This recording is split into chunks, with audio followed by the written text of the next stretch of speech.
Evening, y'all. I was pausing there because I wanted to show the proper respect as the children processed to the playroom. It's my first time to be here with you. It's a pleasure to be able to visit with you. I just told somebody I'm at that stage of the year where I'm either hot or cold. I can't get settled in. I think it was 41 degrees. What was that, last night or night before last? And feels about 85 out there today. I can't dress right in the morning. So anyway, who is this man and why am I here bothering you? Here's why. Let me tell you a little bit about myself and what I'd like to be able to help you with if I can tonight. I've been a child psychologist for 38 years. For about 15 years I was at Children's Hospital in downtown Birmingham and ran the psychology program there, and then I spent several years in private practice, and then I spent 12 years as a school district administrator, and then this summer I'm supposed to have retired, but instead of retiring I went to work for my church. I'm about a year into working for a church, and first time I've ever worked for a church, and there's a sad thing about Holy Week. I don't know about y'all, everybody at my church is grumpy. Everybody that works at the church is grumpy because they're working so hard to have a good Holy Week, have a good Easter. We all get to kind of go in on Sunday in our nice clothes and sometimes forget about all the people that are working the church, working hard, trying to make it nice for people. So I'm hoping everybody will straighten out and not be grumpy by Sunday. Many years ago, people started calling me an expert on parenting. And I remember the first time it happened, somebody called me an expert. It made me feel pretty weird, and I wish I'd pushed back on it. Because I've got now all these years, about 30 years, of people calling me that.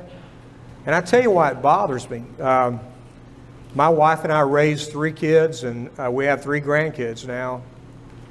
And the thing about it, being supposed to be an expert on something, is that's pretty smug. I mean, you know, you're always doing PowerPoints and writing articles and trying to make people believe that they do a list of 6 or 8 things their kids will turn out all right. And that's just not true. I don't think that's true at all. Sometimes we do the right things. We work as hard as we can. We do everything we know to do. And it's still hard. And sometimes you'll hear people talking about how it used to be easy to raise children, and now it's really hard to raise children. I don't believe that's true. I think it's always hard to raise kids. I'm not sure it's any harder now than it's ever been. Now, what we do have that's different is a world that's been changed by all the technology, by the fact that we're all carrying around a slab of plastic and silicone that can give us all kinds of information that's really useful, but it also can get us in a lot of trouble. And it's all really new. That's how old I am. It feels new to me. I can remember when nobody owned a computer. I mean, nobody owned a computer except banks and the military. And nobody had a cell phone. I never saw a cell phone until I was a doctor at Children's Hospital. Can you believe that? First time I ever saw one. Somebody brought one into a meeting, this big old, looked like a lunchbox. Zipped that thing open, pulled out a receiver, big old chunk of plastic like this. And then it was like the cell phones, y'all don't remember this, cell phones people toted around were about half the size of a shoebox. I mean, they were gigantic, big old antenna. And then they got smaller and smaller. But I think about this all the time. That means, I remember when there was no cell phones, and y'all, meals got served, businesses got run, school children got educated, all kinds of things happened. Now we don't think any of that can happen unless we have technology and computers and so forth. So it's a different time. So I was thinking on the way over here that it's really hard to figure out how to be a parent when we're raising kids who will never know a time that all this technology didn't exist. They'll never know a time when you couldn't pick up this thing and you take it out of your pocket and take a video or find out just about anything that they've got in the Library of Congress. You get information you want on it. And just like your director was saying, that's a gift from God, that you have all this. You can contact people and connect with family and friends. I'm communicating online with friends of mine that I knew from 40 years ago or longer. And that ain't nothing but a blessing as far as I can tell. But what does it mean for our kids? And I was thinking on the way over here that part of what makes this so hard for us as parents and maybe grandparents in my case, it's like there's 3 moving targets at one time.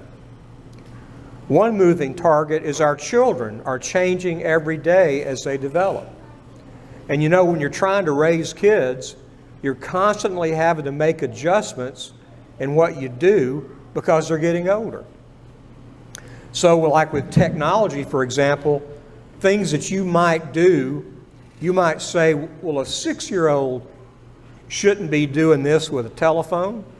And that might be really good advice, which wouldn't make any sense at all if they were 16 or even 2 years older.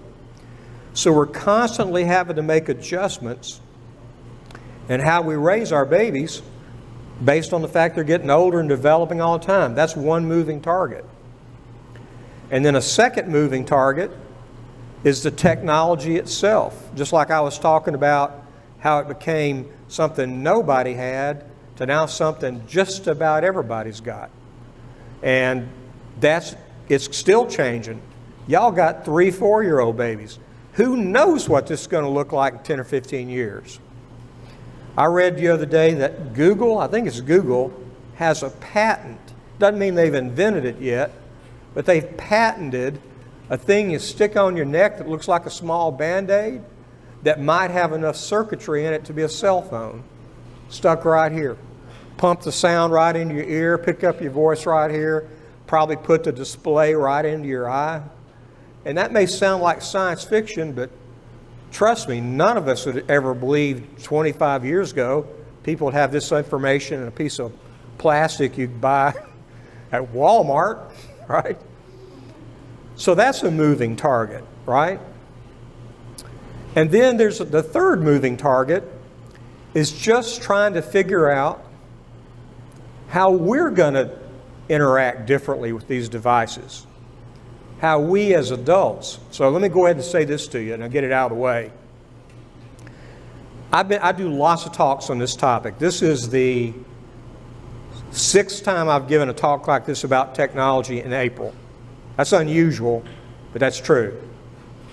And one thing I've been saying in the last few months is that I'm more worried about the effects that adults using smartphones and technology are having on our kids than I'm worried about how their use of technology is affecting them. Let me say that again. I'm more worried about how our use of our phones and social media is affecting our kids more than I'm worried about how their use is affecting them. And I want to give you some examples of that. And I've written 1 or 2 of them down. I'm old and I forget them. Oh yeah, I found a new word today when I was preparing to talk to you. New word, never heard of it. Oversharenting. Oversharenting. Here's what it means. It's a mixture of 2 words, parenting and oversharing.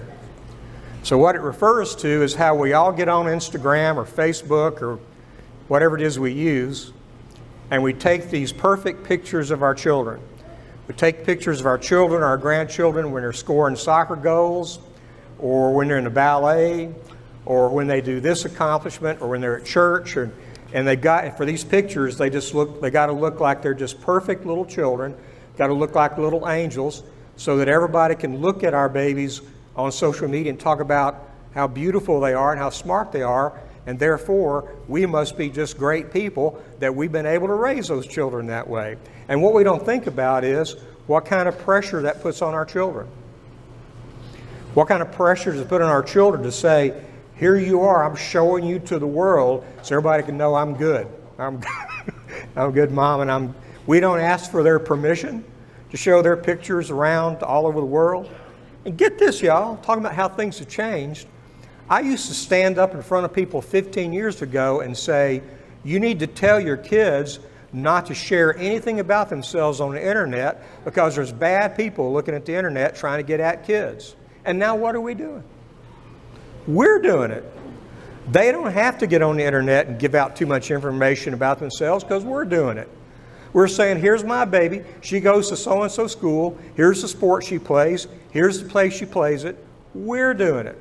So we've gone in a few years from saying to kids, don't give out any information about yourself online, to us doing it for them and putting that kind of pressure on them. I'll tell you something else, and I'm going to be honest with you. I don't know you don't care about this, but I'm so mad about this I can't see straight. Let me tell you what I'm mad about. Y'all know that story in the news from a few weeks ago, maybe a few months ago. Bunch of teenagers, there's a video. Bunch of teenagers someplace, I can't remember what state it was in, and they're all in their bathing suits on a bridge jumping into the river. You know what I'm talking about? And so they're jumping into this river, you know, and it takes some courage because the river's way down there. But one after the other, these kids are jumping in, feet first in the river, and they're doing fine. And there's this girl, teenage girl, she don't want to jump. She's scared. And that's when the video starts. She's standing there, she's scared. And this girl who's 18, supposed to be her best friend, says, if you don't jump, I'm going to push you. And the girl doesn't jump, and so she pushed her. And when she pushed her, you can see her arms are going like this. She hits the water like this, and she breaks a bunch of ribs. She puts her in the hospital. Now, bear with me on this story. I'm actually making a point here somewhere. So, if you think I'm mad at the girl that pushed her, I'm not that mad at the girl that pushed her. I'll tell you why in a minute. So anyway, this happens, and this girl gets charged with assault, and she has to go in front of the judge, has to explain to the judge what she did. The judge gave her some kind of sentence, didn't send her to jail. And there are all these people on Facebook talking about it, adults, not teenagers, people like us, putting that video, showing that girl hitting the water, getting hurt. And then they're saying things about this girl that pushed her like, why in the world didn't the judge send her to prison? That was attempted murder, people are saying. Let's think about this for a minute. That girl who pushed her made a mistake, which teenagers often do. Okay? And here's the mistake she made. Think about this for a minute. Does anybody believe she pushed her off because she wanted to hurt her friend? She didn't. She pushed her because she had seen one teenager after the other jump into the water and do fine. Her mistake was in thinking that if she pushed her, she'd be like everybody else. She'd land feet first, she'd be fine. She didn't factor in the fact somebody pushes you, you're not in control of how you're falling. Your arms are windmilling like this trying to get your balance. You hit the water this way and it's going to break some ribs and stuff. That was that girl's sin. Not such a big deal. That sin, just a mistake. Here's something else that bugs me about it, and then I'm going to shut up about it in about 3 minutes. Probably shouldn't have promised that. It's all over the news. CNN shows that video a zillion times. NBC Nightly News, Lester Holt showing that video all the time. And here's my question. Why is this on TV? Does anybody believe that's the worst thing that happened to a teenager that day? Their teenagers got murdered that day, probably murdered by other teenagers. Now, I don't mean to be precious about this, but a lot of those people got murdered were people of color.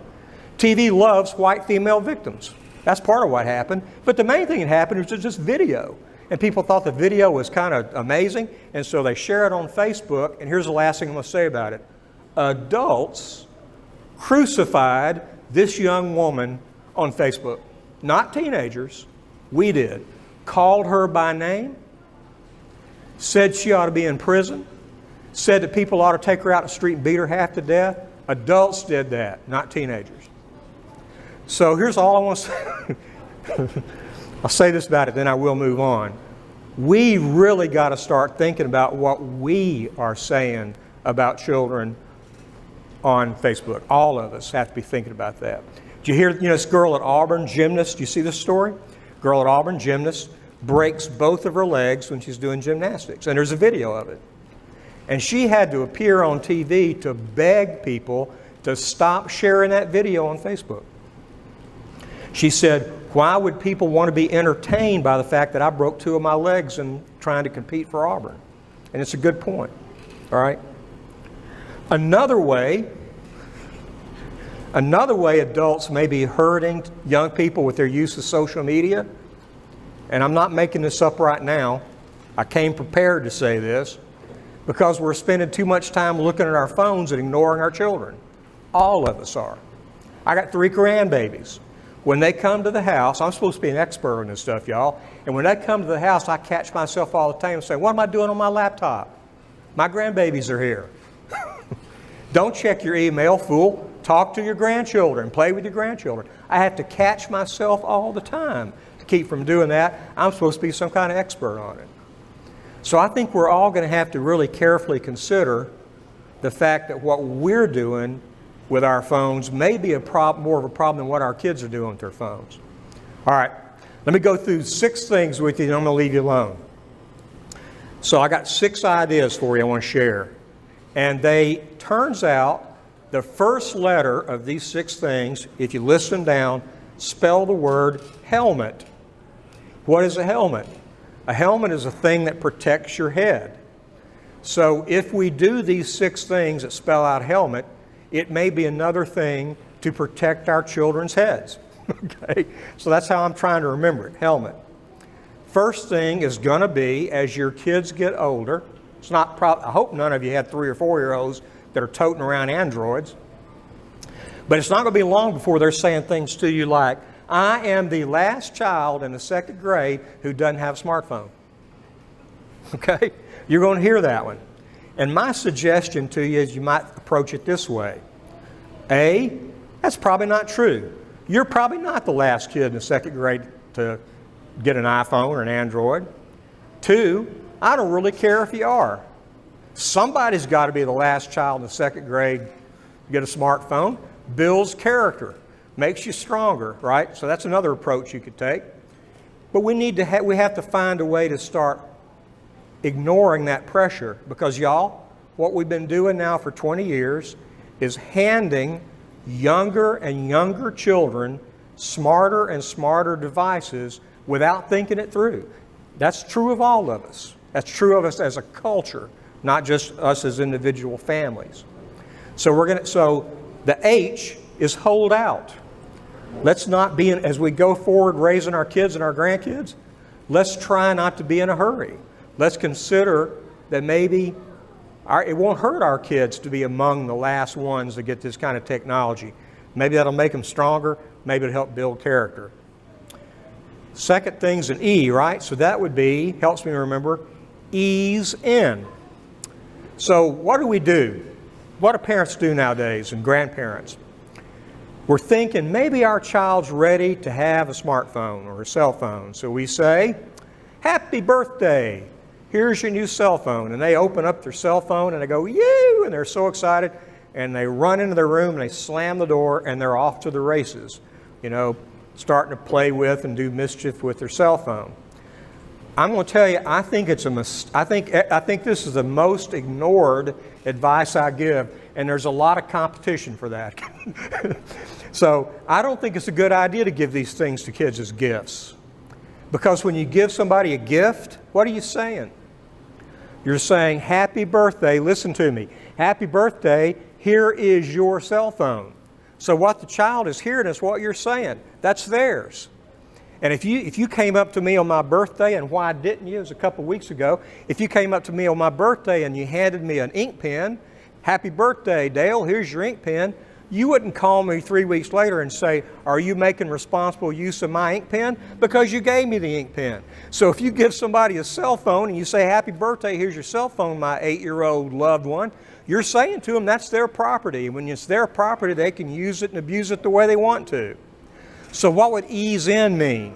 Ease in means, instead of saying happy birthday, here's your phone, you say, here's an extra phone I got at Walmart or wherever.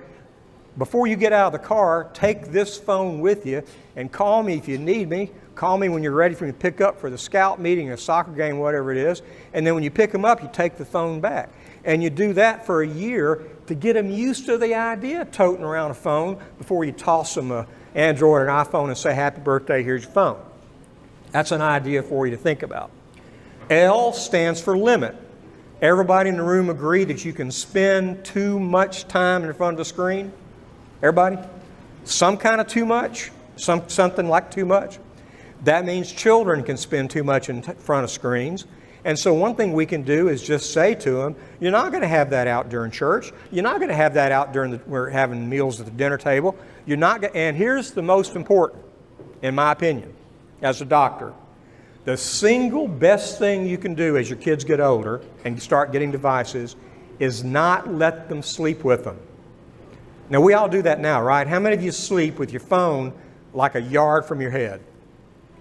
All right, because that's where it's charging, right? Next to you all night on the bed.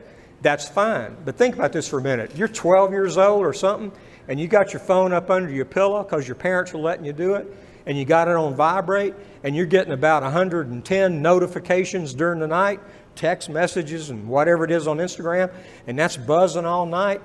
That buzz is several times during the night, a young person's going, oh, they're looking at it and checking it, putting it back under the pillow. Even if they never wake up, something buzzing under your pillow interferes with the quality of your sleep, makes it hard to get enough sleep.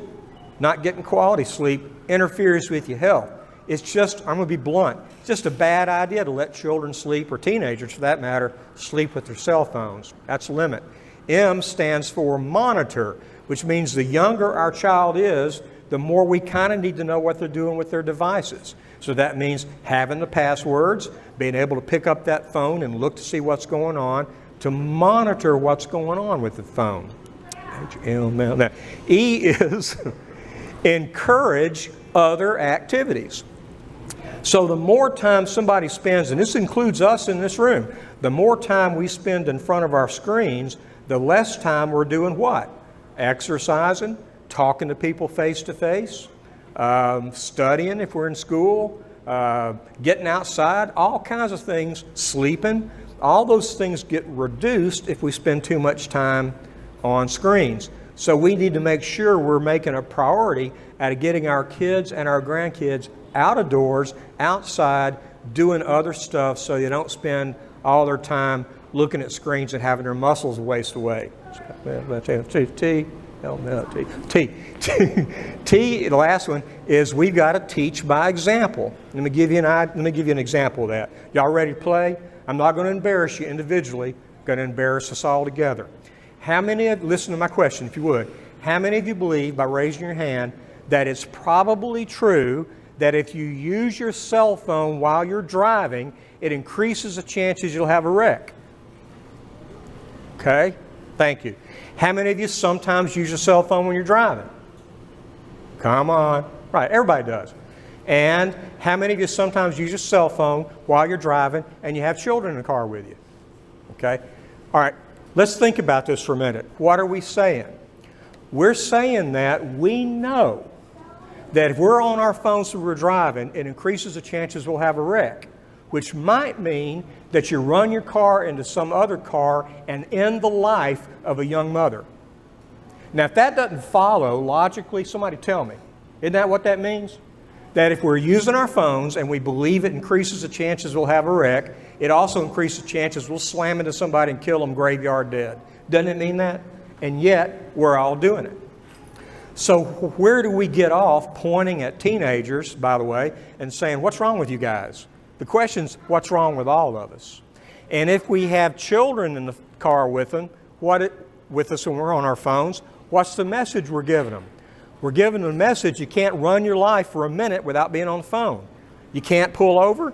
You can't wait till it gets home. You got to be on your phone now. Then we're going to turn around and say to our kids, why are you spending so much time on that phone? And they're spending that much time on the phone because they've seen us doing it over and over again. So we got to think about what we're doing and teaching by example. Y'all been so nice to me and so patient, and I want to stop for a minute and see if you have any questions or comments. It's a lot to think about, and I hope you will. I will. I'm going to think about it. Anybody? Yes, sir. Thank you. What age do you think it would be appropriate for my 6-year-old to keep a baby phone? She's not getting You're 6. Good. Good.